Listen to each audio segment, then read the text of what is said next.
I did not see it. Like, we're just a speck. It's actually crazy. We're literally just a speck. Like, yeah, like the James Webb is gonna capture like a million galaxies. I think us being a speck isn't even a problem. Okay, I think what's even more depressing is the expansion of the universe and its rate, right? It's like going too fast. Time is short. Right? Let me yield to the Isn't senior senator from the United States. Isn't that what the last time? That it's expanding so fast that it doesn't matter if we actually could get far. It's getting farther. Thank you, Senator. I mean, that doesn't really affect us, though. I mean, maybe in a million years it does, but you know, this event. What is it? I think like. How many times have like I said hundreds that? of millions a year, hundreds of millions of years, the fuck gonna explode. Maryland has played. Something You like heard that. him 3 million years or something. Organizations and government agencies and institutions. And so many are located in Maryland. Stunny already acknowledged the incredible workforce. It is just cool to think about because forget about like aliens and the stupid ass question in this world is like, do you think aliens really exist? Let me think. The hundreds of billions of galaxies, not just our incredible moment. Hundreds of billions of galaxies. Back to the future, like, and we're going to be part of it. Not does it exist, but like just thinking about. What if you could just like? Well, it's great to be back here at Goddard. We know. And thank I mean, all we know. of you who've It's been like part of this team. You know you've made it when you have your own cheerleading squad. Clear, go. As somebody who was briefly a physics major but bailed out after quantum mechanics, grain of sand on Earth, I want to thank all the scientists one and the grain of engineers sand and everybody like who pink. stuck with it to like, bring oh, us this is probably to this the only one that's brilliant pink day. in the This whole is a world. great day It's so for stupid humanity, not to peering even, further back into realize the time, chances deeper of into there our being, universe, like, no other. answering some questions that are fundamental to who we are and how we got Bro, here. Thank all of you says in from 20 around minutes, the world, because this was Bro, an Chad, international endeavor. And while there were bumps along the way, once the launch happened, everything had to go perfectly. That's like and even, it did because of all of you. I don't know, whatever. I do Any want to topic say that's Maryland even is proud, semi-real, at it's least just on this automatically day, you're to stupid. be the And then center they of the fucking universe. And, take the side of Andrew fucking Tate. It just shows how fucking stupid the Bro, masses are. I'm actually glad that you're not a fucking Andrew Tate dick rider, man. This No, I'm not. motherfucker's actually fucking literally minus 20 head. Yeah, he's stupid as fuck. Like, he tries, he gets credit by saying some accurate shit, and then anytime he says some horrible fucking misogynistic take, then people just eat it up because, like, oh, he's kind of charming and he has some good points. So let me just sweep under the rug all the horrible fucking shit that he says about people that makes him human trash. Not to mention, I don't care what the fuck the chat room is saying. I saw a video of him last night of him brutally beating the shit out of a woman. Like, fuck out of here. That guy's a piece of shit. Yeah, actually, Florida. Also, I think that the most socially damaging thought that's being like fucking echoed a lot is this like weird thing where like insecurity equals giga Chad. Like, you're like a Chad if you're really insecure. Like, it's just been so weird since people are like need to be super hard controlling to women, right? And that's, oh yeah, that's so Chad, bro. Yeah, being a small dick entity, that's so Chad. It's so cringe, man. I think it's like half of a meme, right? It's just kind of like if you're being the nice guy in the situation, if you're taking the side of like the righteous path, like you're a nerd and to shit, and you're not you're soy. Like, I think half of that's a meme, and I think half of it is actually, like, I posted that, I just watched that Andrew Tate thing of him beating a female, and I got actual people being like, no, man, you're just fucking jealous. I'm like, what, I'm jealous? I don't smack the shit out of women? Yeah, okay, dude. Bro. Keep fucking searching on Reddit. Yeah, bro, like, it's so weird. Like, people think, oh, dude, like, oh no, the girlfriend can't go to the club because other guys are gonna look at her. Bro, what? Dude, that's so insecure. It's not Chad. It's just insecure. What happens when you get married and your fucking dad fucking brings her to the podium or some shit? Bro, he's gonna touch her hand.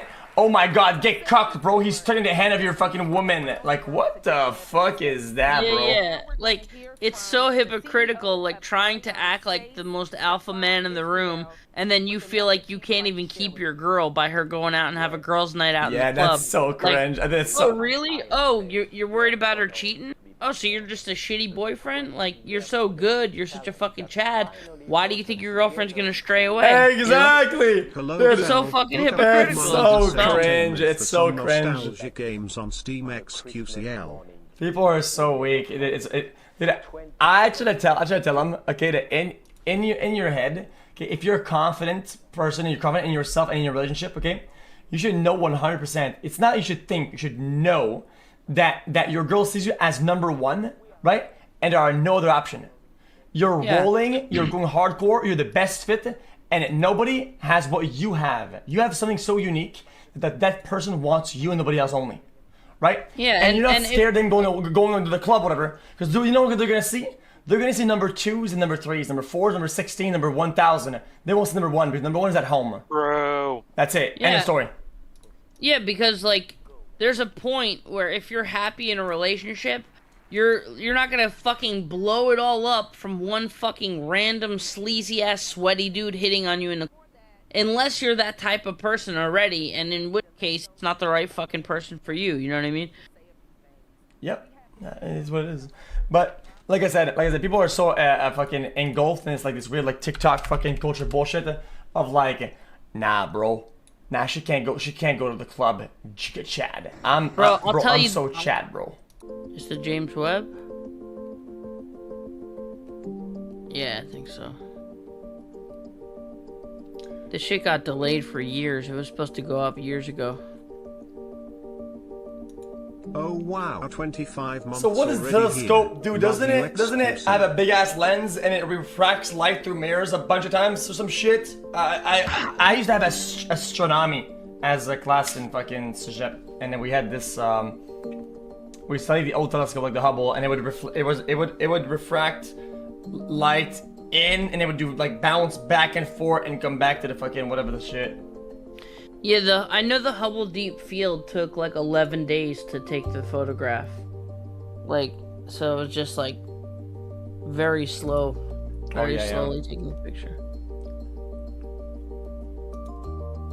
So crazy that every little point of light though is not actually a star or a planet, it's a whole fucking galaxy. That's so fucking mind-blowing. Yeah. Yeah, says, yeah, did I like astronomy? I don't like it. I'm gonna be honest with you, maybe I had a bad teacher. I did not like astronomy at all. I thought it was a very bad class. It was totally it was boring as fuck. But you really are the best so at making boring. our lives better. Without you, our life would be xQc despair. It's a lot of work also, and it's also, there's a good amount of math behind it as well. Because it's a program that calculates like fucking, because you have to understand like, all the concepts of where the planets are going and shit, and you have a program that shows all of them, and then it's like the exercises are like, oh, okay, when this happens, this what's gonna happen. It's like I don't know. I find it boring as fuck. Yeah, I got some books, and the problem is you get lost with like very like just hard to swallow content. No pause needed. But like. If you get like a simplified book, like you can get a book on meditation. If you get a 200-page book and it gets simplified. Oh yeah, the big lines. Yeah. When you're reading a 1,000-page book and it's like intricate like mathematics turned into all this shit, just you're gonna fall asleep reading it, you know? Yeah, it gets, unless you're extremely passionate about a certain topic or whatever. I feel like I like the broad. In certain topics, I like to be very precise. In some of them, I like the broad lines better, and they're fun a little bit. Yeah, I'm down to be as precise as I can actually comprehend. But like this shit, we don't do for a living. So like, comprehending some crazy shit that just doesn't make any sense to us. Just like reading words at that point. Bro, it's not Cégep. Smartest people can make like examples that we can understand, like to like our relativeness. You know what I mean? And those like, are the best books. Like, really good at it. Well, some people write books that are meant for people that are taking classes on this that are meant to be a higher level of... Bro, it's Cégep, motherfucker, not Cégep. It's like in between high school and college, okay? It's like a transition, like fucking period of time that we have to do in Quebec, man. It's mandatory. You can't skip it unless you change the province. You can't just skip it. Part of me dropping out of high school was because my gym had badminton, and you could just skip classes if you want. You didn't get in trouble. You just started flunking out. So I'd go to the gym like 10 periods and just play badminton, and then smoke some weed. I fucking love badminton. Dude, I was addicted to that shit. I fucking love. I used to play badminton a lot. Badminton is so fucking fun. It's so good. I think ping pong's fun too, but I think badminton's my favorite. Oh yeah, dude. My teacher, she gave me a bad grade on the exercise part because I wouldn't stop dual wielding it.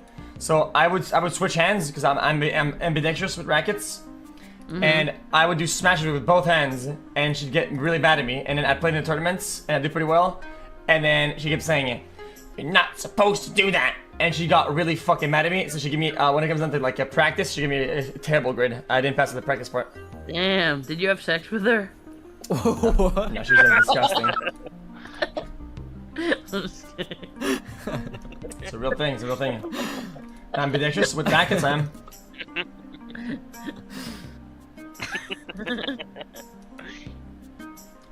Like certain motions, okay? I'm good at both hands. That's how it is. Tell me more. What motions? Dude, where these conversations just randomly get like, you guys are just talking about fucking spaceships. What just happened? Fuck. Bro, what about motions? It's hard to keep up.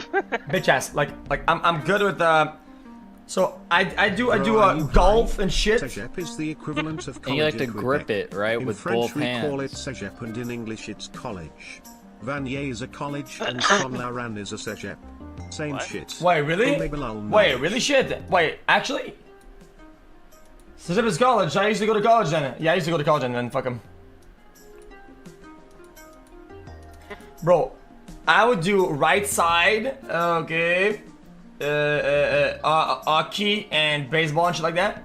But somehow, I prefer hitting shit with the left hand. Do you realize that some galaxies in that photo Also, are my 4,500 backhands are better with my years left old? hand Meaning we than are my looking right in the hand. fucking past, dude. Time And you traveling rode stuff. Goofy, right? Like Galaxies that reversed might not Goofy on exist skateboard. anymore. your brain's all twisted, So literally. xQc. So I would go. Are you actually ambidextrous or just with No, certain just things? with rackets. With tennis and badminton. Yeah, it also like because I'm something called mixed dominance where like I write with my right hand or then I like throw a football with my left hand. It's like you do different things and it's kind of it says how your left and your right brain work to also. the cosmos. It causes other things to be different true. in my brain. Oh, it's starting. Hey, can you share your screen so I can see it live? Yeah, of course. I'm Michelle Fowler. Your host for what can only be described as a celebration for everyone on Earth. So think about this. Light from the earliest days of the that universe nigga's has no been drip. traveling to us for billions of Actually, years. yeah. That's that Just over the honeycomb. last Yes, that's few a honeycomb. weeks, we've captured wait, some of Count that light Baptist. with a telescope that sees the universe in an entirely new way. And today we share the very first results. So longtime space fans are going to know like who a this fucking is. school This is video. Dr. John Mather. He's the senior project scientist for the Webb guys fuck telescope with and a Bill Nobel Nye? Prize winner. And John, I Bill couldn't be Nye, the happier to be science guy. here with you I fuck with today. Bill Nye. Thank you. It's a It thrill just to seems be like here interactive for this shit. very So- special day. How are you feeling? I am thrilled and I'm relieved because you know when you start something This this isn't big, Bill Nye. you know there's always a possibility. It might not obviously. work. It did work. We are so proud. And you've been on Bill this project Gates? for a very long time, right? Yeah, started in 1995. We had just finished measuring the Big Bang. We measured it with a Cosmic Background Explorer satellite that we built right here at Goddard. And we measured the spectrum. We measured there are hot and cold spots in the Big Bang. So we said, now we know it all, how it all got started. But then what happened after that? The way you move is So going like then a I got a turtle on call its from fucking NASA shell. headquarters. Would I like to work Boy, on this it's like new head going telescope in and out. that's going to help answer those questions? What happened after the Big Bang? How did the galaxies grow? How did the first black holes grow? Give him that long What happened neck. all the way from there to here? So this is our time machine, and I just wanted to be part of it. I am so thrilled that we got a chance to do it. One of the things that I remember you saying, and this is kind of amazing, that after you win the Nobel Prize, you thought that this mission was the most important thing to work on. Absolutely. It's the next question. After you know how it started, what happened then? And, you know, suddenly we now have the technology to do it. We didn't have 50 years ago, didn't have the technology 25 years ago, even when we started this. We had to invent things along the way, so we did that, and here it is. Well, thank you. We'll be back to you in just a moment. So at the moment, we're going to talk about the way that Webb is a completely new way to explore the universe. So today, the mission releases its first science images and gives wings to the dreams of so many people who worked so hard for so long to make this possible. For everyone on Earth, this is your telescope. This is the largest, most powerful observatory ever put into space. It's the product of thousands of people working for more than 2 decades. This is a mission that's singularly focused on the biggest questions in science. So the following phrase is often used too easily, but today actually does mark the dawn of a new era. Today, the Webb mission is open for scientific business, and this is just the beginning. The best is yet to come. So, John, one of the things you told me about is that you really want to make sure there are some people that get thanked, people that put a huge amount of effort into this. Absolutely. Our current project manager, Bill Oakes, took the project from a time of trouble when we didn't exactly know how we were going to get this to work, and got it all the way to the end. Here it is working, and it's because of Bill made this worldwide team. 20,000 people around the world were involved in making this thing all work, and Bill has been there every day making sure that it would happen. So other special person is Senator Barbara Mikulski. She saved our telescope, and she saved the telescope before us. She made sure after the Hubble telescope was launched and it was not in focus that we would go up and fix it. She made sure that happened. When the Webb telescope needed more resources, she made sure we could get that. So, Barbara, we thank you. Well, it is such an honor to be with you, Jay. I mean, it's been a pleasure to be working with you through this whole thing. Thank you so much. Congratulations, and go Webb. So, this broadcast, much like every part of this mission, is a partnership. On our journey to explore distant places in space, we've been joined by intrepid travelers from around the globe. We have so many extraordinary collaborators. So let's check in with our partners who will be sharing the stage with us today as we reveal Webb's 5 first science images. From the European Space Agency, I'm joined by Katie Haswell in Darmstadt, Germany. Katie. Actually infrared. I see Katie in the background blend there. The colors. Also joining us from the Canadian Space Agency in Montreal, we have Natalie Willette and Sarah Gallagher. Bonjour. Oh, from here. I see Katie in the background there. See the waving too. And so naturally, we're also going to be visiting the nerve center of this mission, the Space Telescope Science Institute, on the campus of Johns Hopkins University in Baltimore, Maryland. We're about to see 10 dimensions further into the fucking universe. We can't see the fucking people on the screen. Please, we see 10 dimensions into her forehead. Great. So we'll be back with our international partners shortly, where they'll each reveal one of the new images. But today we're also going to be joined by millions of science fans from around the world. Many are gathered at watch parties just for this event. So here we are really going international. So I'm beginning with Bhopal, India. Do we have a signal from Bhopal? Yes. Excellent. Welcome to NASA. Hello, everybody there. Wonderful to be talking to you today, all the way in India. It's Streeches in IRL stream. We'll be back to them later, yes? Great to wave to you. Hi, wonderful. And we also have a warm welcome now in Portland, Oregon. So we have the feed from Portland. That guy's falling asleep. A bit dark, but I see everybody there. Hello, Portland. Oh my god, please. They're at an auditorium, I see. Okay, next we're going to go off to Milan, Italy. So afternoon in Italy, do we have the feed from Italy? He's mopping it. I guess we have a screen from Italy. Going on? And next we're going to go to Rutland, Vermont. So is this Vermont? Hello, Vermont. Hi, everybody. Nice to see you. Thank you for being part of this today. I'm dying. Okay, going even a little bit further afield, we have Netanya, Israel. Hello. Hello, Israel. Yay. Really nice to see you guys. Yay. Okay, just one more for now.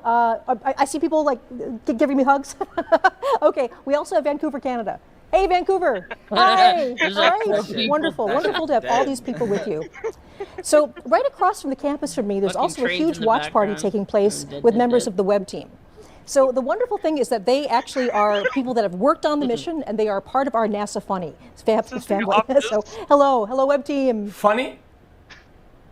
Oh, fuck. Oh my god. There they are. Yes. These are all NPCs a lot of people I recognize there. At. So it's incredibly important to me personally, and also to all of us at NASA, that the universe belongs to everyone. And we are thrilled to share this day with fans everywhere around the world. We'll say hello to some more later in our broadcast. Great, man. So now it's time to start the main event. What you'll see over the next hour will be a collection of images newly processed by the Webb science team. Only a tiny handful of experts have seen the images so far, and I can tell you that we have been so excited to unwrap them for everyone. We will be releasing each image in turn in real time. As soon as you see it on this broadcast, it will be available for download on the internet. On the screen below, you can see a timeline showing where we are in the show and what's coming up next. And by the end of the show, all 5 images will be available to everyone. So hopefully you can tell I'm excited. Okay, so let's do this. NFT. I don't know what NFT is.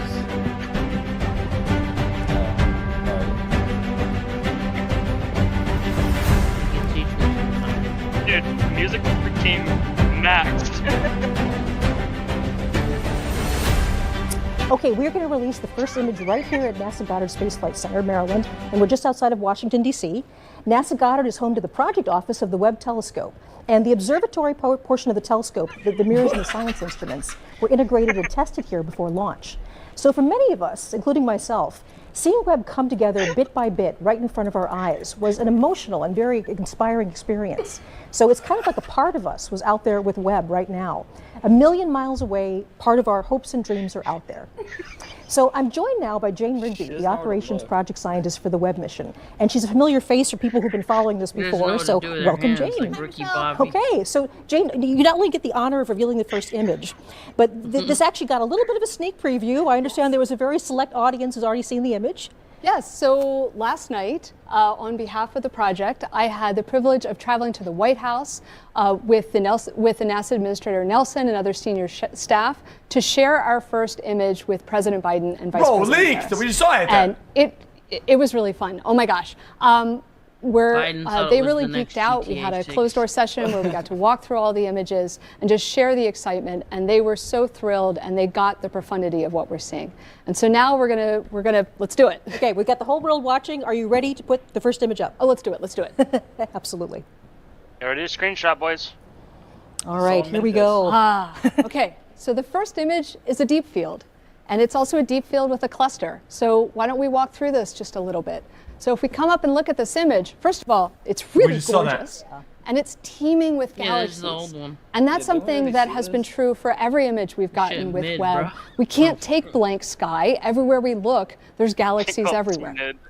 And so, this image, as we're looking at it, what we're seeing is not just all the galaxies, but there's a cluster here. And so the cluster are all these white, kind of ethereal galaxies. We're seeing them as they looked back in time. Right? The speed of light is only so fast. And so as we're seeing distant galaxies out in space, we're seeing them as they looked billions of years ago.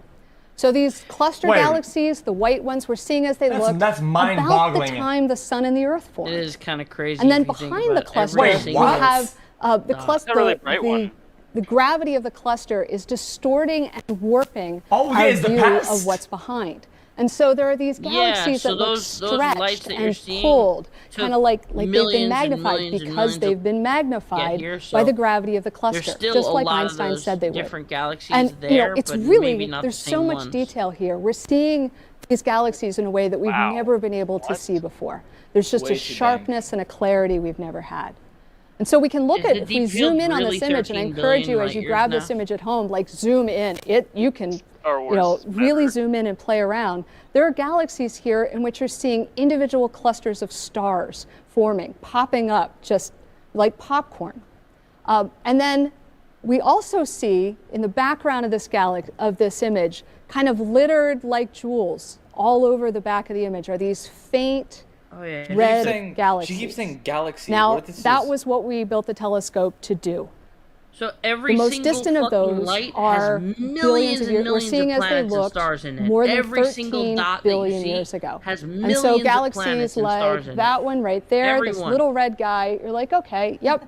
What is that? Well, Webb got spectra to figure out what those galaxies are made of, and this is that one. We're seeing as it looked 13.1 billion years in the past, less than 1 billion years after the Big Bang.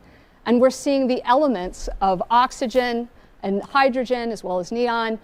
This is how the oxygen in our bodies was made in stars and in galaxies, and we're seeing that process get started. I want to give this a little bit of context. So this is now the farthest away galaxy that we have this sort of detailed information about. That we know what it's made of. We know what it's made of. Yes. And this was not a long exposure for Webb. No, the previous record holder, right, the Hubble Extreme Deep Field, was 2 weeks of continuous work with Hubble, and it was just imaging. 11 days. With Webb, we took that image before breakfast. The amazing thing about Webb is the speed at which we can churn out discoveries. So everything that you're going to see here in this broadcast is a week, and we're going to be doing discoveries like this every week. That is absolutely incredible, Jane. So thank you so much for joining us. It's been an honor to be working with you. Congratulations on all your hard work. Thank you. It's so wonderful to see it pay off. So thank you, and I'll see you later on today, I hope. So yes. Enjoy the day. Thank you. Right.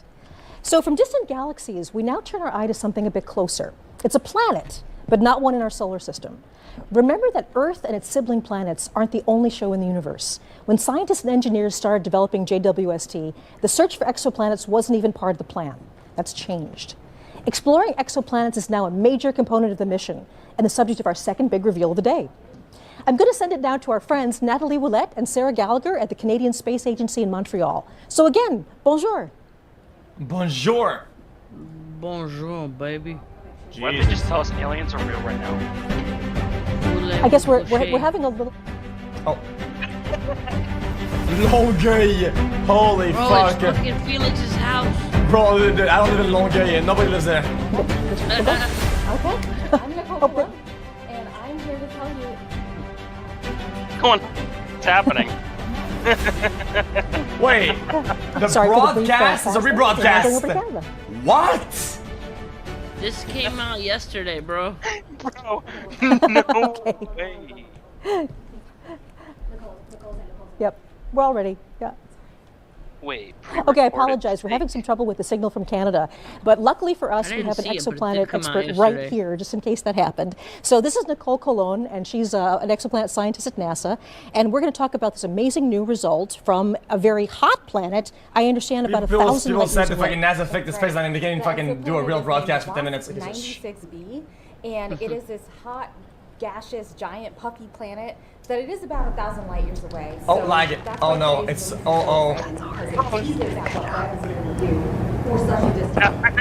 Absolutely.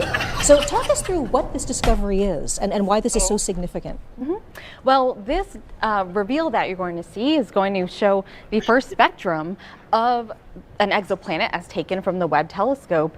And this is exciting because it covers infrared wavelengths of light that we have not had access to before. So we've been able to use other telescopes to explore exoplanet atmospheres in the infrared, but not to this level of detail. And this is just one sliver of data that Webb is providing us using the nearest instrument specifically. And there's something about infrared that is actually particularly good for the spectrum. So in this case, what we're doing is we're actually going to take the light and break it up into a rainbow and look very, very carefully at how much color is coming in each part of the spectrum. So I believe we have that image, if we can put that up. Okay, yes, I believe we're revealing the spectrum right here. So we now have our spectrum, and this is exactly what you're seeing. As you just described with spectroscopy, what we did was we observed a transit of an exoplanet. We observed the planet as it passed in front of the star. Now, mind you, this is not a direct image. This is an indirect image. So we've seen the effect of what happens when the planet and its atmosphere passes in front of the star. The starlight filters through the atmosphere, and then you can break that down into wavelengths of light, and you get a bunch of what looks like bumps and wiggles to some people, but it's actually full of information content. So you're actually seeing bumps and wiggles that indicate the presence of water vapor in the atmosphere of this exoplanet. So we have the spectrum up here. Is there anything you'd like to highlight particularly? Yeah, absolutely. So we have several features marked here. So I call them features. They're these what I just referred to as bumps and wiggles, but what you're seeing here is a telltale signature, the chemical fingerprint of water vapor in these atmospheres, in the atmosphere of this specific exoplanet. And the other thing we can tell actually is that there's evidence of clouds and hazes because the water features are not quite as large as we predicted. So we can take that and infer that there are presence of clouds and hazes. Right. Now, one thing that we really want to make sure people understand is with this particular planet, this is a hot world. It's actually closer to its star than Mercury is to our sun. And so we're not looking at liquid water here, but we're looking instead at sort of steam, water vapor. Yes, this is an exoplanet. It's about the size of Jupiter, about half the mass of Jupiter. It orbits around a sun-like star, but it does it every about 3.5 days. Right. So it's extremely hot, extremely close in, nothing like our solar system planets, but that's okay. Wait, because isn't this what like we're seeing is, again, the first exoplanet data from Webb, and this is just the beginning. We're going to start pushing down to further smaller planets and being able to take measurements just like this with the NIRS instrument that was built by the Canadian Space Agency, but also there's three other science instruments that will add to our knowledge in the infrared, as well as direct imaging modes along with the transit method. So there's a lot more to come. And I guess one thing we should mention is not only are we going to be looking at planets that are more like the Earth in the future, but we'll also be looking at planets in our own solar system. Absolutely, yes. We're going to have exciting data from planets in our solar system, from Mars, it's so cringe that light moves as well so as asteroids slowly. and comets. So stay tuned for a lot more to come. Thank you so much, What do you Nicole. mean, like, Thank you so much for move telling us slowly? about the spectrum. It's cringe. And, We see can you only later see on the today. past. It's just cringe. So we have 3 more big Light image moves reveals, pretty and with fast. that There's new and more nothing exciting that's science. recorded But first, let's take that a look we back have at the journey recorded that in brought us to science this that moment. travels faster than Celebrating but it's not fast were enough only because we can't possible with see the years of current hard work times from a then. cast of thousands. We're seeing the When a new past. mission is being built, even the most enthusiastic space that's fans just only get to see our dramatic moments apparatus in its that we life have. cycle, It's not- the it's news not and images light's that come out in problem. updates and It's press the releases. telescopes But that and doesn't what we're really give you able the to sense of capture. the huge effort that goes on behind the scenes every day. The plans, schedules, and organization to keep We're only everything as moving strong as forward our really scientific happens, for the most part, out of equipment, people's you know? gaze. No, I Webb mean, started as an there won't idea be that anything took root at positive. NASA Goddard. You would have to- you would have to go fast teams, to try and research catch up, which projects, is impossible. schematics, requirements. Then Yeah, it we began don't a long have journey to anything become that could real travel with even- the development of even- new technologies, cutting-edge engineering, a and finally little bit even fabrication, putting it all close to the together. speed of light. Let's take a brief look back So at the if you look visionary at journey to how we all far got away here it today. is in like miles, So today was the and then you think final about how fast closeout our of the fastest purge. like Okay, guys, I can hear ships Rupa, can go, but Pretty rocket ships or emotional whatever. moment to be in Then there you see and how long it actually, takes to get there, you know, which would closing be, it up you know, for the very trillions last of time, fucking right? You know, years. you're the last one to touch this. Hold on, isn't this what is this? So that was the final operation. Yeah, it makes sense and though. Once that fitting is closed out, there's no more touching of the vehicle. We're ready for launch.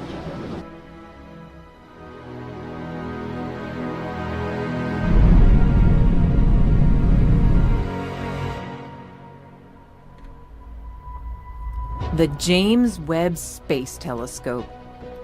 Born from the desires of astronomers, achieved with newly invented technology,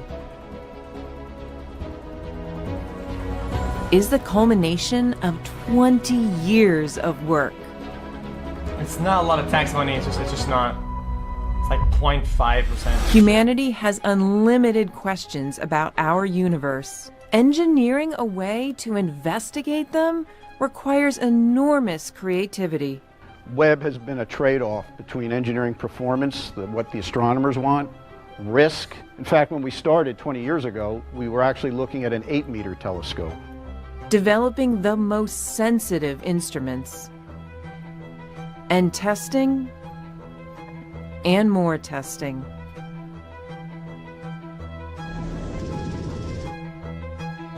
Oh, centrifugal machine. And so you don't want to build one that's just incrementally better than what you've got.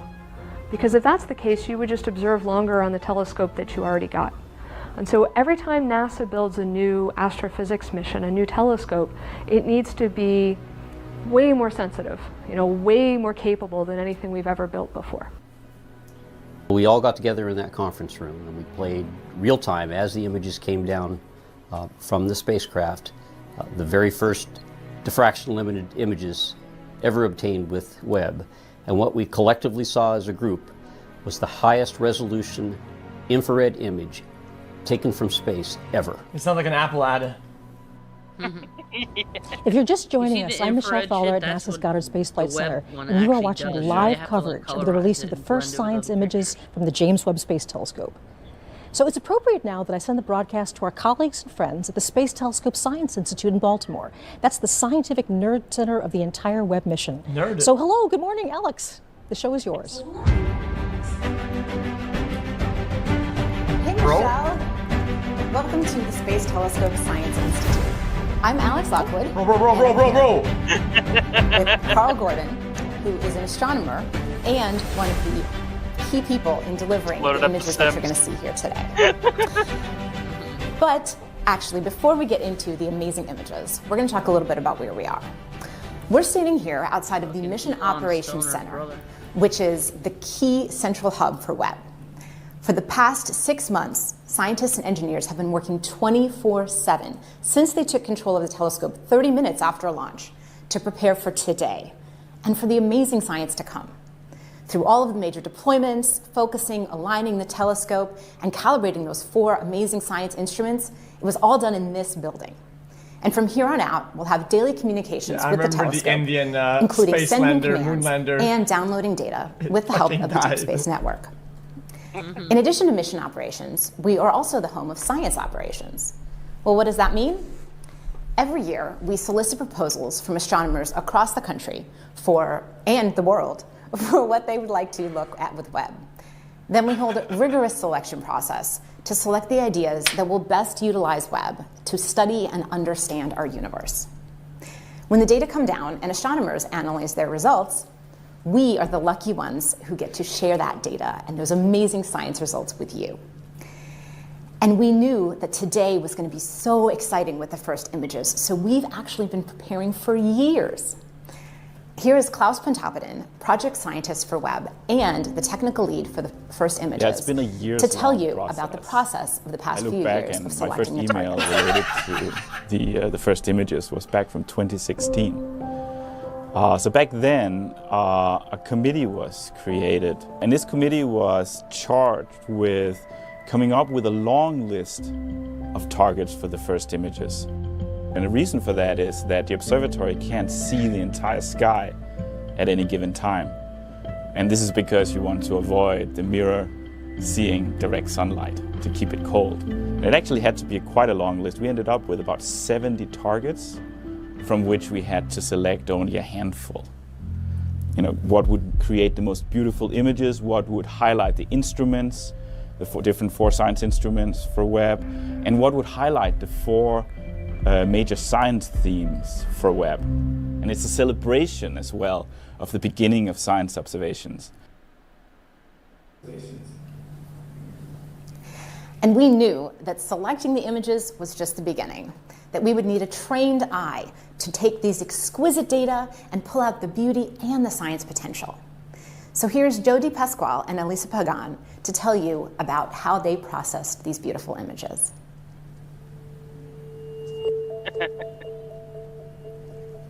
Josephine. He's on the xQc Reddit.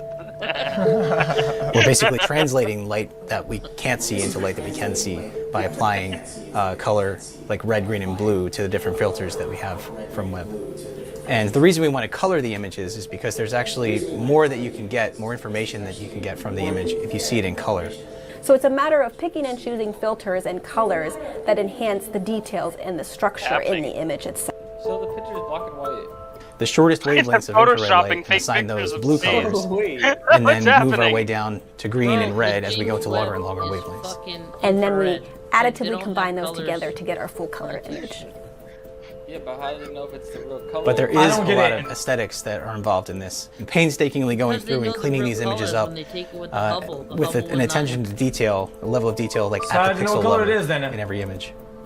I don't know So exactly how when they I'm process working it, but on the astronomical data, it is this sort of marriage between art and science. When you're choosing colors for the filters, you really are trying to show the different details and the processes that are happening in the astronomical images. But at the end of the day, you want it to be very compelling. You want it to be very beautiful because space is beautiful. These stars suck. Space is beautiful, but if it's not raw, like And after those images were processed, there was a select few of us, very lucky few of us, infrared telescope not colors. I don't know what color it is. Put in. Oh my god, it's Kirby. They needed it to be infrared to collect like as much data as they could, like information about galaxies and shit. We are ready to see Webb's first image of a star dying, a planetary nebula called the Southern Ring. Let's do it. Okay, it's nice. Oof. Wow. Wow. This near infrared image is, wow, the detail. Pepe hands. Oh.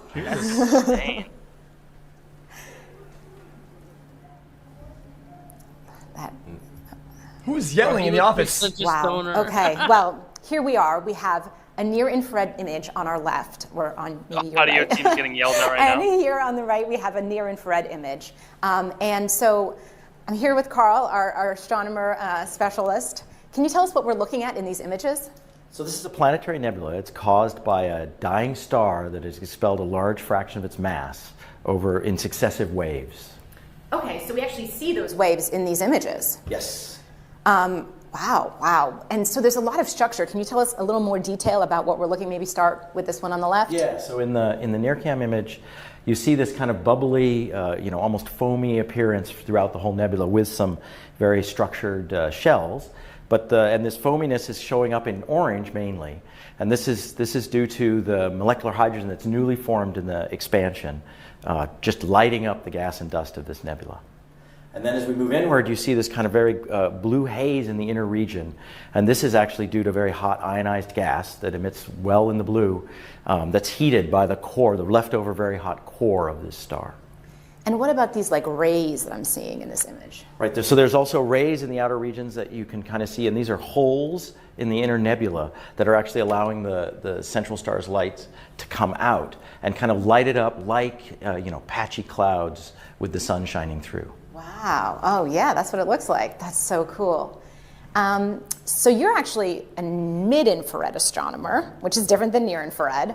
And so what can you tell us about the details in this mid-infrared image? So it looks quite different in color, partly because we're seeing different kinds of physics going on here. So we're actually seeing in the blue, you see a lot of blue. The blue is actually due to hydrocarbon grains that are emitting very strongly in the blue for MemerMAn. And they show the very similar structures to what we see in orange and NIRCam because the molecular hydrocarbon actually forms on the surface of dust grains. And so again, as we move inward, we see that the inner region is again hot ionized gas, but now it glows red because that's where it emits longest. My last mixtape was hot ionized gas. Okay. Good one. And then as we go into the center, we see kind of the surprise for us, which is we knew this was a binary star, but we effectively didn't really see much of the actual star that produced the nebula. But now in MemerMAn, this star glows red because it has dust around it. So in MemerMAn, we got to see both stars very clearly. Screenshot of that bad boy. Yeah, you can't see the first image really, but there's two stars there. So that's a fun surprise. And I think that there's another little Easter egg you want to tell us about? Yeah, so this was, the Easter egg is this kind of narrow filament up in the top that's radially aligned. You can kind of see it very clearly in the MemerMAn image. It shows up as this blue structure, and it points very much to the central sources. So I thought, oh, this must just be a density enhancement in the outer nebula. I thought that very, very strongly, but other people on the team were like, no, it's a background edge-on galaxy. Well, I made a bet that said, no, it's part of the nebula. By the way, I lost the bet because then we looked more carefully at both the NIRCam and MemerMAn images, and it's very clearly an edge-on galaxy with a dust lane and a bulge. So I lost the bet. Well, you lost the bet, but you got these gorgeous images, so I think it's a win for everybody. Anything else you'd like to say today? I can't wait to see where we go from here. Neither can I. All right. Thanks so much. Back to you, Michelle. You see an alien walk in the background.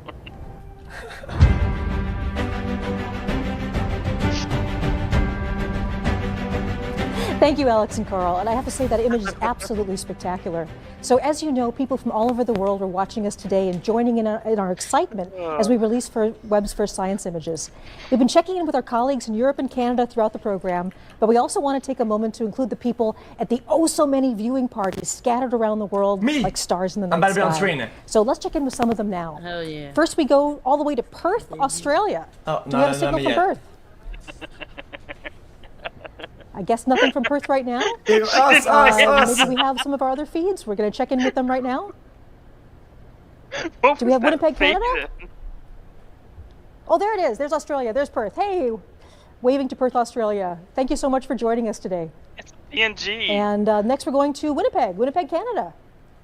Hello, Winnipeg. At a planetarium. Everybody's enjoying the show, I hope.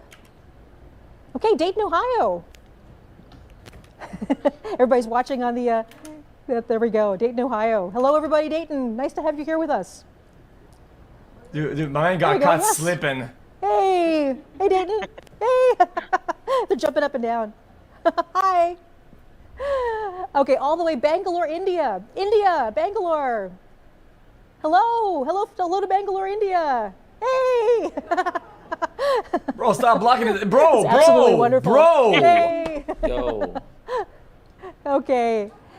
So I hope you enjoy the rest of the images we're releasing. Shout out to her for okay, telling me to back the fuck NASA's up. family extends all over the country. The team at JPL in Pasadena, California. They're on site to celebrate with us. So hello, JPL.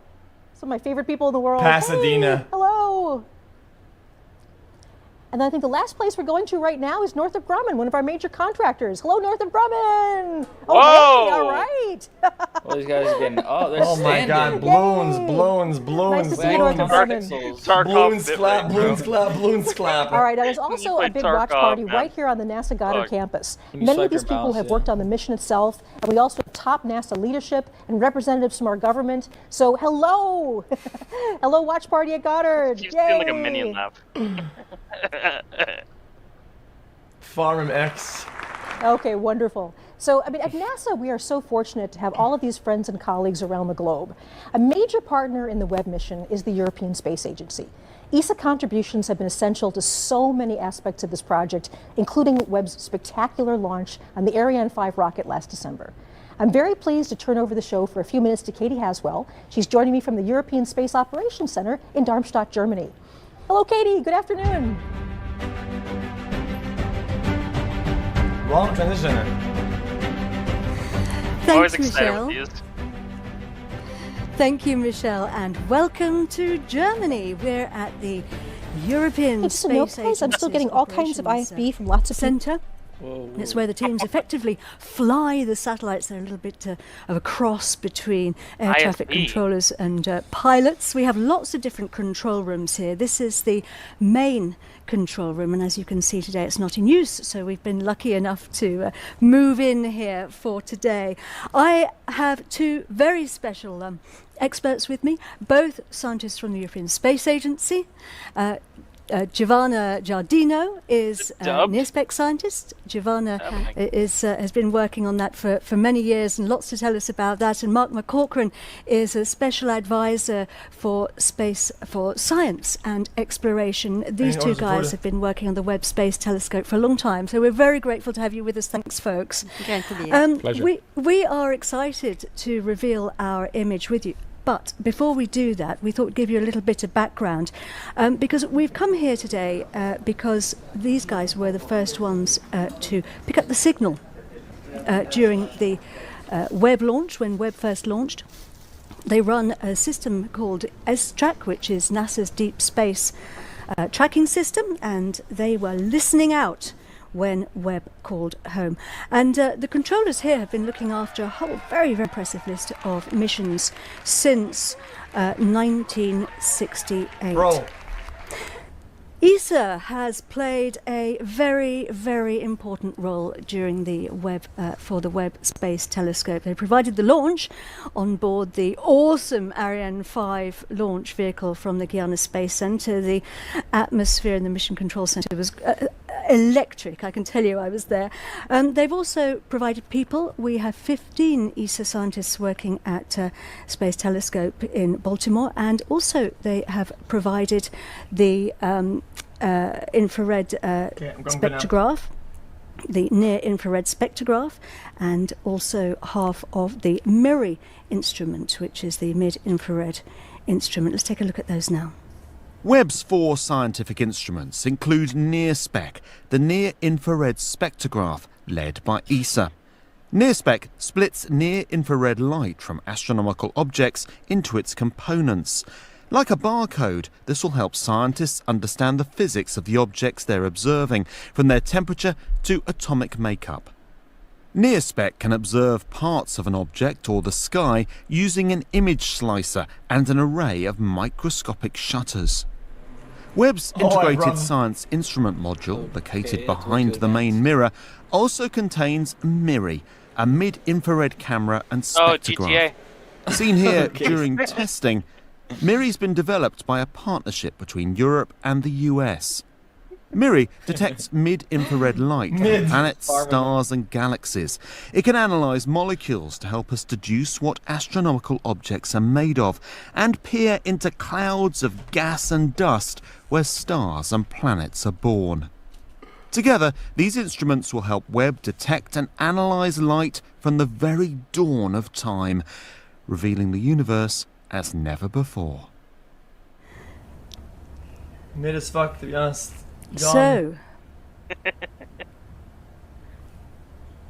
So let's get ready to reveal our image.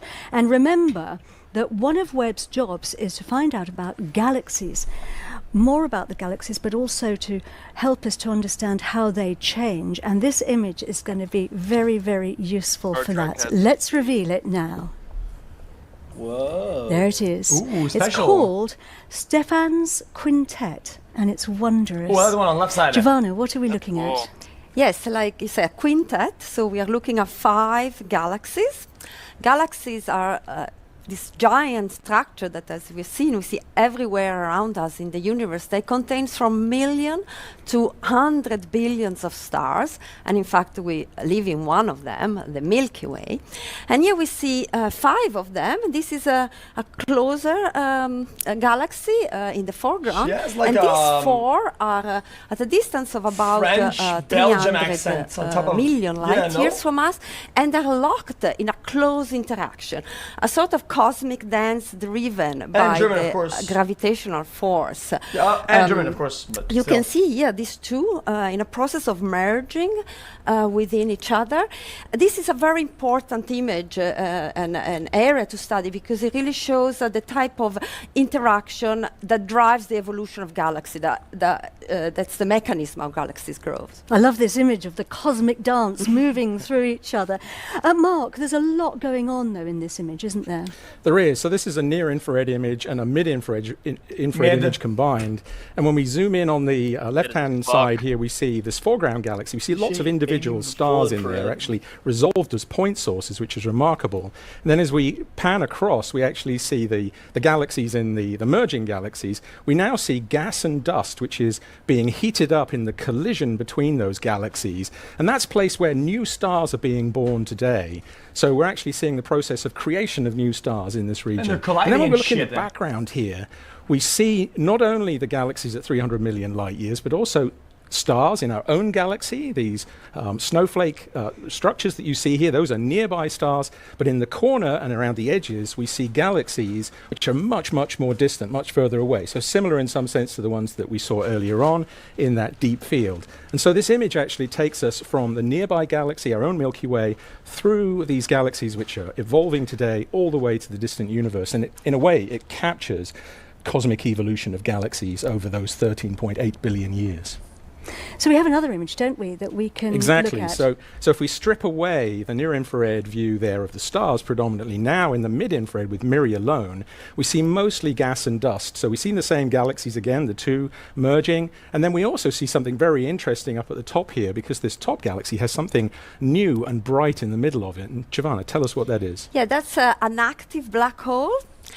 We cannot see the black hole itself, but we see the material swirling around, being swallowed by these sort of cosmic monsters, and this gas gets heated to extremely high temperature as it falls onto the black hole, and it becomes very bright. In fact, this is outshines the galaxy. Here we see luminosity that are 40 billion times the luminosity of our suns. It's really, really bright.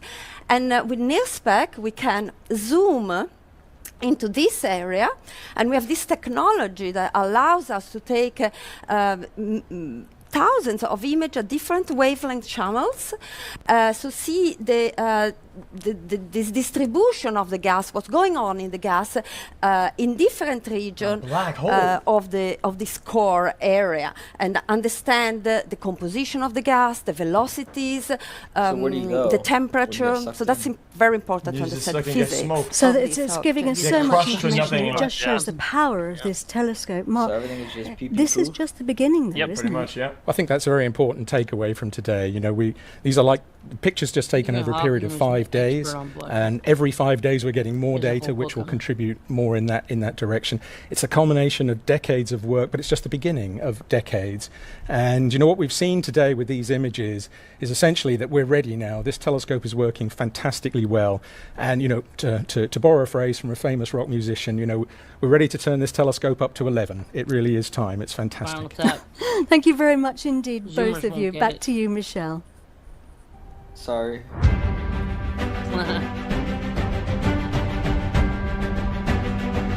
Thanks, Katie. It is so great to have you and your colleagues with us on this historic day.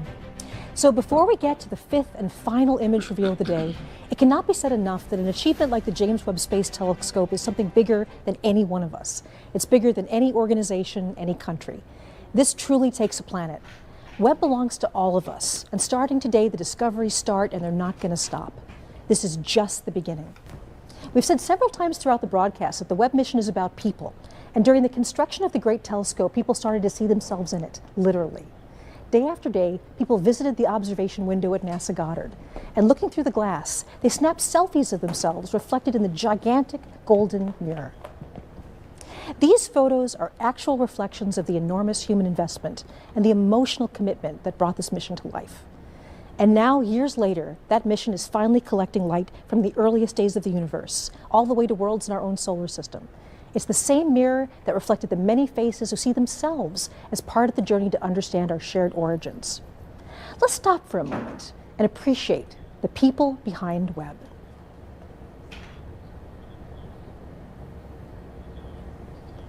Okay, it's time now for the last image to be revealed. Here we go. The grand finale. Starbird. Starbird? Wait, it's the same studio.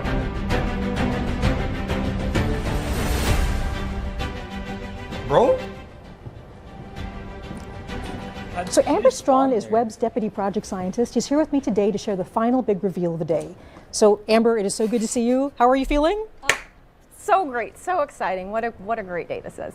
Yes, so one of the things that we're going to do is before we get to the final image, the James Webb Space Telescope has taken us all over the universe today. So let's do a quick review of where we've been so far. So Jane Rigby got us rolling today with an extraordinary new deep field image, showing us one of the farthest views of the universe ever. Yeah, this image really does demonstrate that JWST can do exactly what we've designed it to do. Yes. And the Canadian Space Agency then took us to the massive planet WASP 96b, where the team has detected evidence of atmospheric water. And here again, we're seeing the incredible efficiency of this observatory. We're able to do these kind of measurements in a fraction of the time that we're able to before. And then we zipped up the road from NASA Goddard to the Space Telescope Science Institute, where Alex and Carl showed us the exquisite Southern Ring Nebula, a mixing bowl of stellar matter around a pair of dying stars. Yeah, and I'm just blown away by the level of detail we can see, like in the outer part of this nebula. It's incredible. Wow. Okay. After that, it was off to Germany, where the European Space Agency wowed us with pictures of galaxies interacting and mixing together. Right, and this image, again, it's incredible because it's showing us one of these fundamental processes of the universe, how galaxies merge together, and we're able to learn about these processes in a brand new way.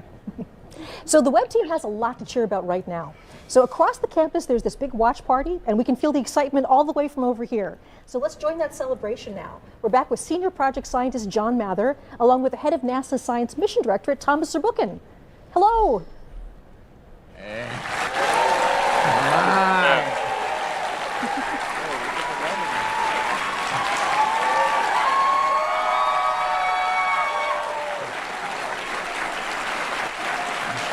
You guys got a good hairline and it's kind of holding strong. So, John, we looked around the world and we're the only ones with a cheerleading crew right over there. That's amazing. Look, you've been with this mission for decades. How do you feel today? I am so thrilled and so relieved. This was so hard, and it took so long. It's just impossible to convey how hard it really was. That we risked so much to say we're going to go do this, and it's so near impossible, but we did it. Yeah, there are thousands of ways this can go wrong. Yes. Many of them, we worried about and frankly feared even after launch. I have to tell you, I was really, really nervous, and it's almost like athletics for me. You always get to know the team when they're on the field. And on the field, they were right after this launch, and they were perfect. They absolutely were, and I really wasn't worried, but maybe I should have been.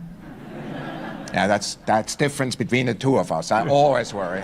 I always tell everybody I'm paid to worry, frankly, and that's good.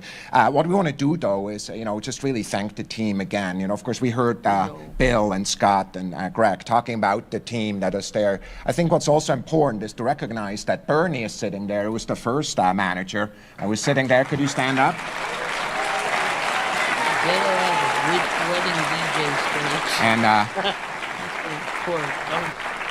And I want to mention that Phil Sablehouse, who is a manager also during that time, is no longer with us, but his heart is with us today. Oh, yeah.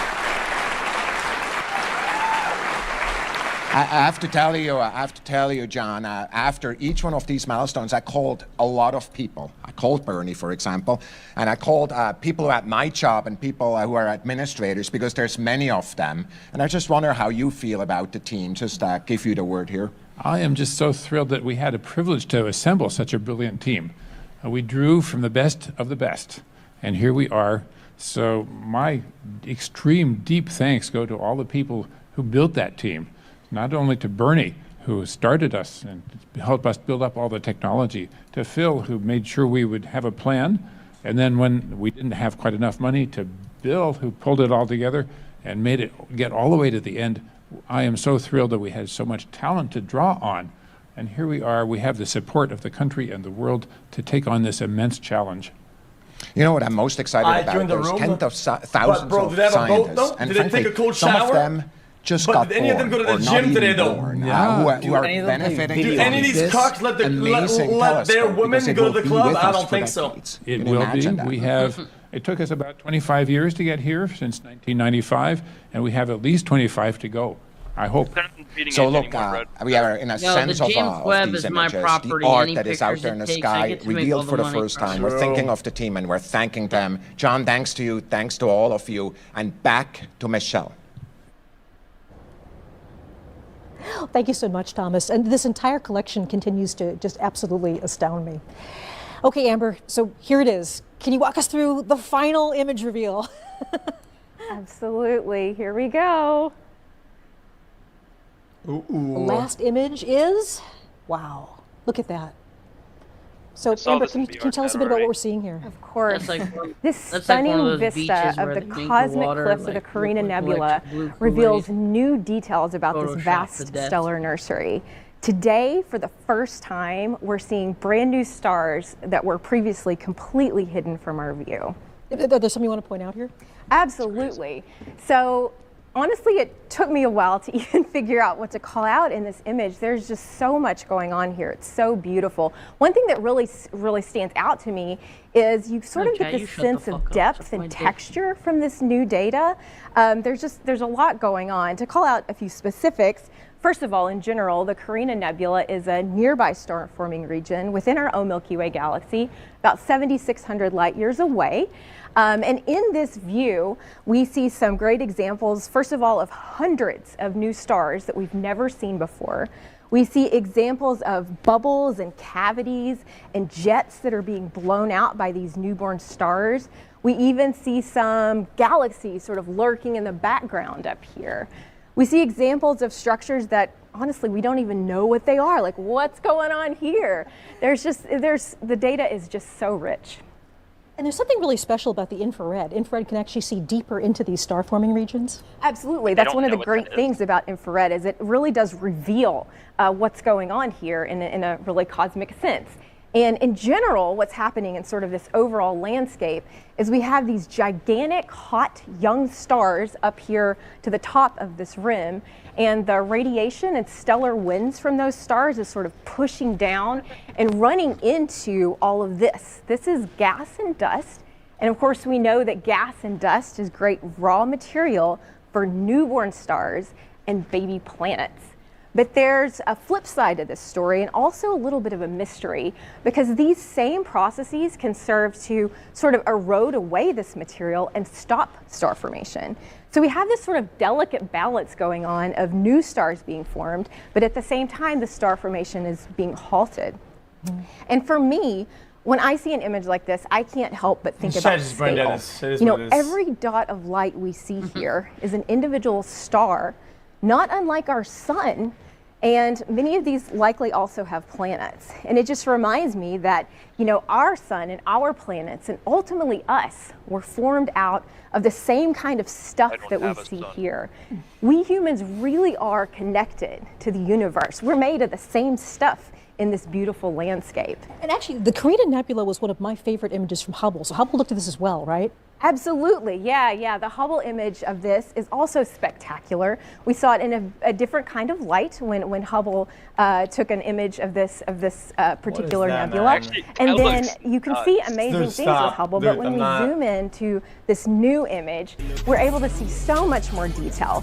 And of course, all of us, you know, I grew up on Hubble, and all of us love Hubble. And I'm so excited to see what these two amazing observatories are able to do really in tandem with each other. Thank you so much. And again, congratulations. Jesus. It's been a pleasure to be working on this with you. I'm just amazed by what's been going on. Thank you. So as we're wrapping up, one of the things that I really have to say is the journey that we've been going on is so very dramatic for me. So we've gone all the way from the birth of stars, and we have all the way from the distant galaxies to the birth of stars. This is where we all began. This was the whole point of the James Webb Space Telescope, to figure out our origins from the very, very early days of the universe to star and planet formation very nearby. So right now I'm very honored to have our last special guest. This is the administrator of NASA, Bill Nelson. An honor to be with you, sir. Hey, what a pleasure. What a banner day. It's clear that Webb represents the best of NASA. It maintains our ability to propel us forward for science, for risk-taking, for inspiration. And we don't want to ever stop exploring the heavens, nor stop daring to take another step forward for humanity. Joe Biden at home. In the words of the famous Carl Sagan, somewhere something incredible is waiting to be known. I think those words are becoming reality. Absolutely. Thanks, Michelle. An honor to have you here. Thank you very much. Wow. So this is a celebration for all humanity. If you've ever looked up at the night sky and wonder, whoever you are, wherever you are, bro, just a question mark again, but guys, I wasn't wrong. Okay. The speed of light is cringe. Okay? Okay, here we go. Where are you gonna go with this? Because look at my diagram, People don't, I think from what I understand is how it works. Okay, but I could be wrong about this, okay? Let me show you if I can show you guys in live. Stop streaming, share screen. So finally, if you go to NASA.gov/web-first-images, it's cringe, okay? Because we're here, okay? Yeah. And the things that we're seeing, okay, are happening here. July 12th, 2022, right? But by the time, with this dog shit speed of light trash, that is so cringe, by the time that we see it today, okay, these mother suckers, okay, are like fucking literally boom. They're over here, they backflipped, front flipped, fucking exploded, double exploded. Dude, they're in it alternate reality, it's boom. But X, it's not the speed of light that's cringe. Yeah, it it's is cringe. How far it's how far things are away from. Because the speed of light is 186,000 miles per second. But if it was faster, like instant, we will just see what's going on over there. But all we get is the past. Oh, so you're saying if the speed of light was faster, we could see the normal day, but we don't. We see the past. We see things as they were a long time ago. It would have to be. It would have to be almost like instant. You know what I mean? Yeah. Like, what makes it cringe though? Like, what part of it is cringe? Well, it's cringe because all you get is the past. He just wants to see what's going on modern day. It's going away. So it's like there's no technology we're ever gonna invent. We would have to invent something that is so fast we catch up to it, right? We race against it, and we boom, and we finally get there, right? To actually see it. Yeah. And even then, because of the speed of information, by the time it gets back to you, it's already still the cringe fucking past. Yeah, basically, if that Webb telescope was at the opposite end of the universe, looking towards Earth, and it could zoom in, far enough, like dinosaurs, how long it takes the light from Earth to get to that. Yeah. So these motherfuckers are out there looking at planet Earth sucks, bro. There's only dinosaurs and shit over there, bro. Right? Wait. I just thought of something crazy. What if other universes have pictures of our Earth from the past, and other universes have our dinosaurs on their fucking hard drives? That's what we just said, pretty much. Oh. Wait, what? So basically, I'll try to make it really fast. Basically, since it takes millions of light years, from a picture that we have of like James Webb, if the James Webb was located. Oh, what? Oh my God! What? Bro, I just got a brilliant flashback. What if you were to travel faster than the speed of light? Okay, boom. You want to see? Let's see. Somebody died, right? Like let's say. What? So somebody died, okay, and you want to see them again, okay? You want to see them again? Okay? Dude, you go faster than the speed of light. Wang! Go past it, right?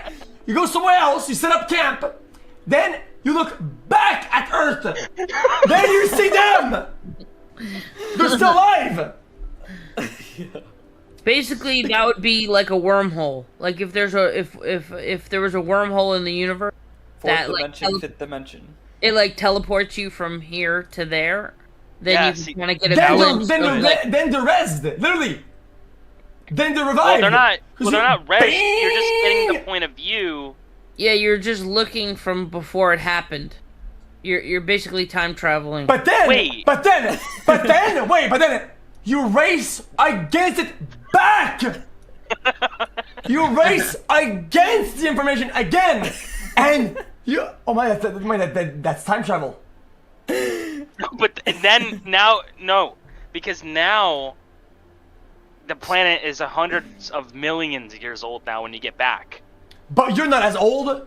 You time traveled. This is kind of a little bit what they gloss over on Interstellar, how by the time you get back to the planet, it takes you like 20 years to go they were on a planet that they spent 9 minutes on, and it became like 20 years of their life because of like where it was located. You just made this one thing in paint, and you think you solved the time travel. No. You don't get it. Okay, listen. People don't get it. People don't get the genius of my mindset here. Okay, listen. I get it. You're looking at something in the past because the speed of light is coming in at a certain rate, right? Mm-hmm. So you go, fuck it, dude. Bang! Against it. Then you set up cam over here, and you look back at Earth because of the light that it's projecting. Because now Earth is projecting light, but you went faster than it, and then you see the things. Then you see the things that you already saw, because now you are now looking at the past, literally. You're literally looking at the past. It doesn't change the time on Earth, though. It's like setting off a firecracker and then going 100 years speed of light, and then you get to see it again, right? And then you go further and you get to see it again. But it's just taking that long for the light of the firework to travel for you to see it, for you to observe it. It doesn't change the actual timeline. You're mixing up the light speed and physical. We talk about moving in the forward, moving in the past, right? What if you sync yourself with the speed of light and you're always at the same time on Earth? You're looking at the Earth and it's paused. It's paused. Yeah, but you're going to get older though. No. It's the time has now stopped because you're moving with the images, with the light at the same time. The actual time doesn't change. Your perception of what you're looking at changes because of where you are in the universe, how long it takes the light to get to you. Yeah, you're not in an infinite time glitch. Okay, so now what happens if I extend my finger so long, I can now touch. I'm looking at the past. My finger is studying the past. I'm in the present. What happens with my finger? It implodes. The physicality of an actual thing that's existing now is not the same as light getting from one place to another place. Because things that are happening now in the universe are all happening at the same time. But our perception of what we're observing is different because of how long it takes the light to enter our brains. Because light, again, you're looking at light, you're touching real life, you're touching grass, but you're seeing light. It's always, you can touch life and touch grass, but you can only see light. Therefore, light is fucking cringe. Otherwise, light is cringe. I'm okay saying it. I think the speed of light is actually clear. I think it's cringe as fuck. I think it's trash.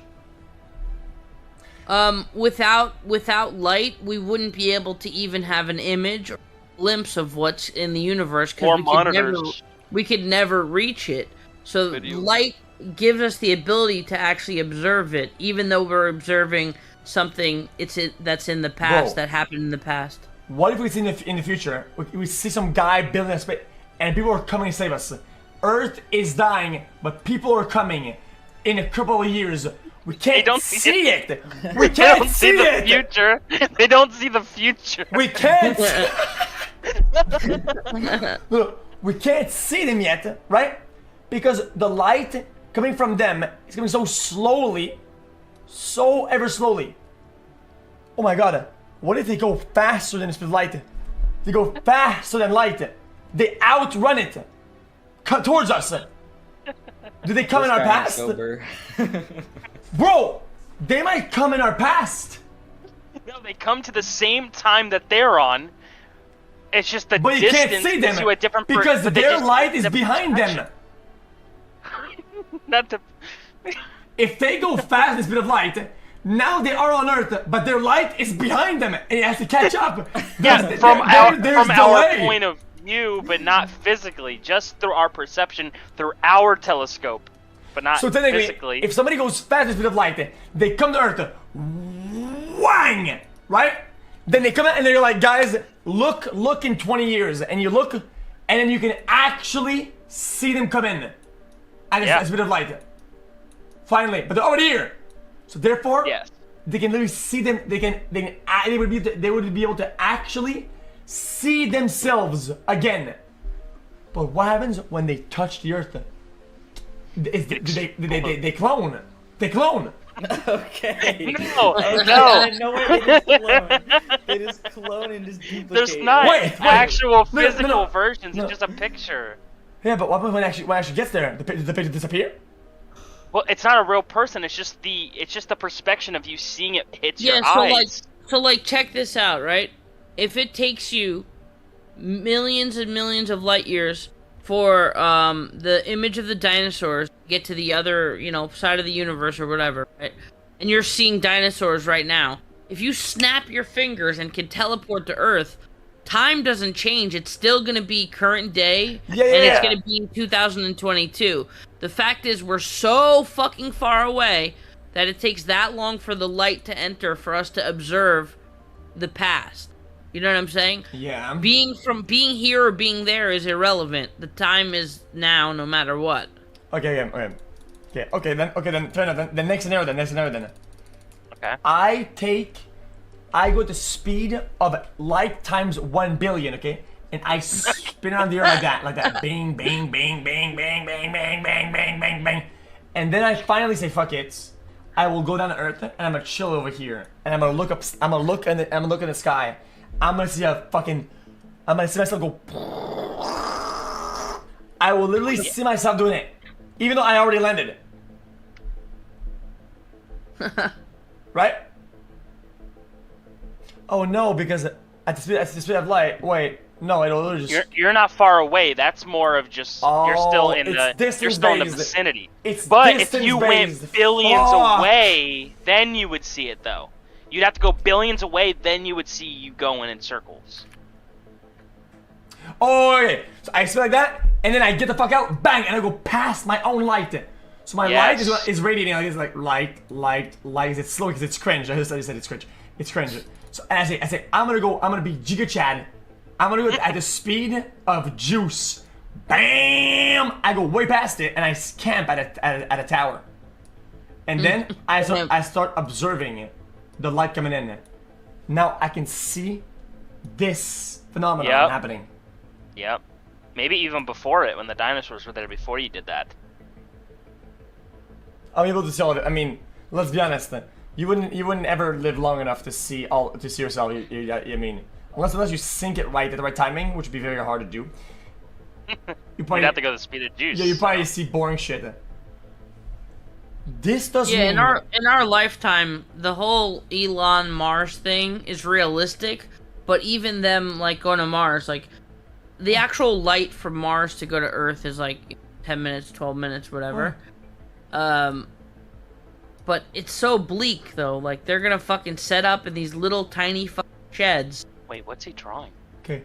And live of kind of a shitty life, I think. Okay. Let's say this is Earth, right? Right? Yes. And we're seeing these stars, right? Like a 13 billion light years away, right? Right now because it's late. What if you were to go so fast? You go way past all the juice at the back. Could you look back and see the creation of the universe? No, it's just distance based. Oh. What? Wait a The minute. creation of the universe emits light. Wait, right? you're actually right though. You're actually right. You would be able to see the creation of the universe. Well, it depends if the creation of the universe was the Big Bang, because singularity was supposed to be like a tiny, like smaller than a cell. It was supposed to be like something smaller than a cell. No! And I'm wrong. No, mass that was as dense as a teaspoon of liquid. No, I'm wrong. I'm wrong. You wouldn't be able to see it. You wouldn't be able to see it because that doesn't make any sense what I just said. Because why? Because the very limits, the creation of the universe, there wouldn't be anything past it. Oh, you would have to see outside of whatever that quote unquote limit the best you're gonna get would be like a 0.0001 second before it. Otherwise, it's impossible. There's nothing.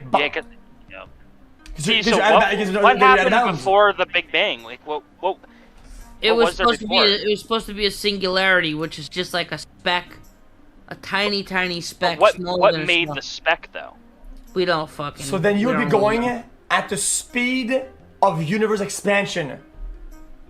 That's the fastest you can go. Then it's the speed of the creation of the universe, the expanding seed. Right? The fastest you can go would be the speed of the expansion of the universe. Because if you can go faster, then you can break the bounds, look back, see the creation of something you're not even supposed to be part of yet. You're in another realm. Right? And let's dedicate our fucking life to doing this then, right now. The whole theory of like time travel, it relies on you needing to find something that goes faster than the speed of light. And if you find something that does, then you can start talking about time travel being a reality. But as we know it, there's nothing. It's possible, but yeah. Now this is mind-boggling. No, I get it now. Technically, unless chat can prove me wrong, say that there's a theory behind. basically, you literally cannot go faster than the universe's expansion. It's impossible. Does that make sense? Well, we wouldn't know. What if we go out there and there's like a toll, and they're like, oh, you just gotta pay and you can leave it. You never know. What if when you go past it, like, you jump out of it into the actual real world? We're just stuck in this like dog shit fucking on the sphere. stars, bro. I'm finna cry for real, no kidding. Yeah, I mean, there's other theories about multiverse, like say our whole universe is one like slice of bread, right? And then the other slices of bread that are different planes of reality are other universes in a whole pack of bread in a grocery store filled with 1,000 packs of bread. You know what I mean? Like, it could be kind of infinite, and we have no idea if that's true or not. Like, we have no fucking way of knowing, but it could. Do you think we'll ever reach as humans, or like, yeah, as humans, we'll ever reach that knowledge ever, or no? It's just so far. That seems far-fetched to me. Nah, really? we're gonna explode way faster than that. Yeah. Do you I think like anyone ever like in? Nah, sun's gonna explode way before that. I feel like. I think so. The luckiest we can get is if we find some kind of like alien life on a different planet, and that alien life could look like a fucking tiny shrimp. It doesn't necessarily have to be this cool idea of what an alien is. We could get there in time if people took cold showers. Literally, we literally could. Okay, dude. Oh God, here we go.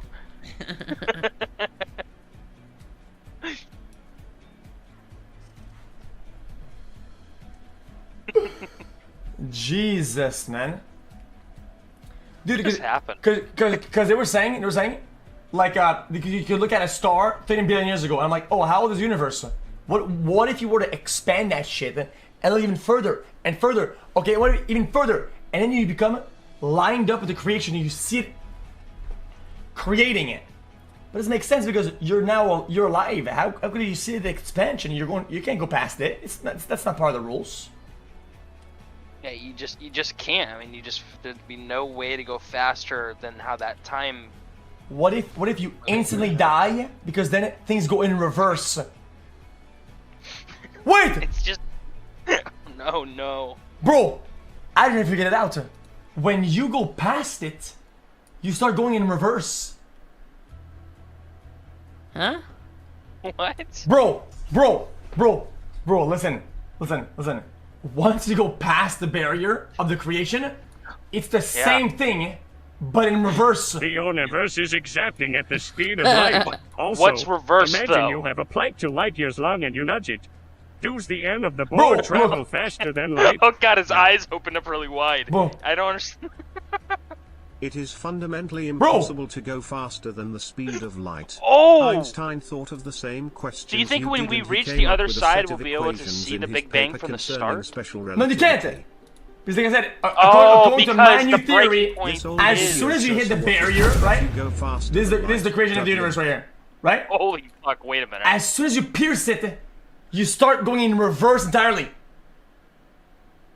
And then there's other ones that all the other Y and X connects.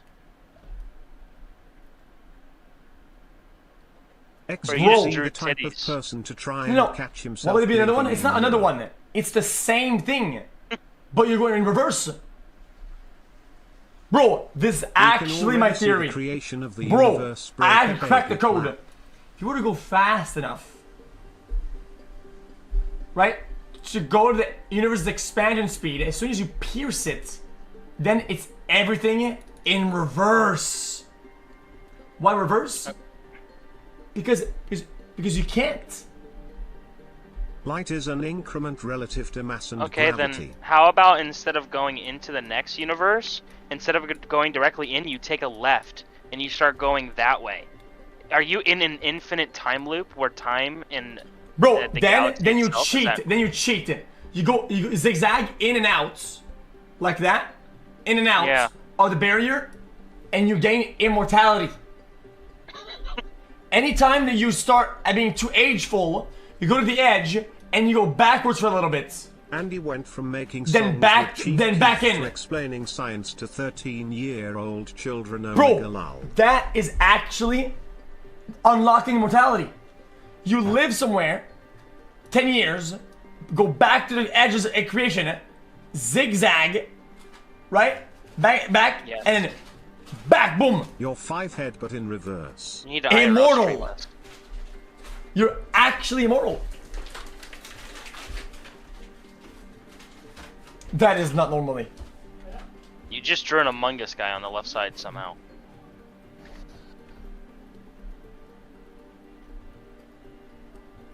Yeah. Oh! Oh my god. I don't know that's a what sign. he's talking about, but those That's look a sign. like a big pair of tits and I'm Fat- born. fat They don't mean it knowing. You just drew the Milker's way.